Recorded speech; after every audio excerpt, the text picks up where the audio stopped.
Hi, I'm Matt from Focus Training. One of the things I'm most proud of about Focus is the high feedback culture that we've developed over many years. A culture of high feedback has a lot of benefits, but here's two of them that we've seen up close. First, when you are in the habit of giving and receiving feedback often in an organization, the members of that organization get to practice their explicit communication skills. And this is a challenge that we see a lot of organizations struggle with. You've seen implicit communication before. We dance around an issue, we rush and assume that people understand what we mean, and it leads to misunderstandings or misinterpretations. At Focus, our high feedback culture has helped people practice saying exactly what they mean. Or if they feel like there's a misunderstanding, going back and correcting for that and getting more explicit, asking the question, asking for clarity. These are skills that are incredibly powerful, not only for professional relationships inside our organization, but in the relationships that we build with our learners and our partners. Another benefit that we see from a high feedback culture is the proliferation of developmental relationships.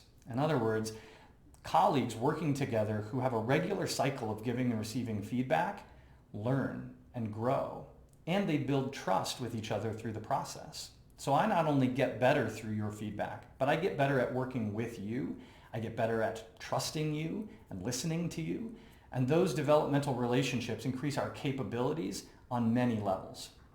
So we all want this high feedback culture, or we should. What does it look like though? How do we get there? I'm going to share three important things you can do. There's much more to it than this, but the first thing that I think of that is really critical is we have to set aside time for this. If your organization is too busy, if everyone is too hyper-programmed to slow down and hear feedback, reflect on feedback, work through preparing to give feedback to somebody else, you will never have a high feedback culture. It will always become a lower priority. Second, this needs to be the norm, and those norms need to be communicated out loud and explicitly by everyone in the organization. Starting from the top at the leadership level, we have to say out loud, feedback is a positive thing in this organization. We expect you to give and receive feedback. Feedback is a gift. Here's what good feedback looks like. We need to get explicit about these norms. And then finally, we have to mean it. In other words, we have to back those norms up with rewards and sometimes even consequences when people aren't aligned with those norms. If we have a leader who's doing a great job of giving feedback, we need to celebrate that, call it out.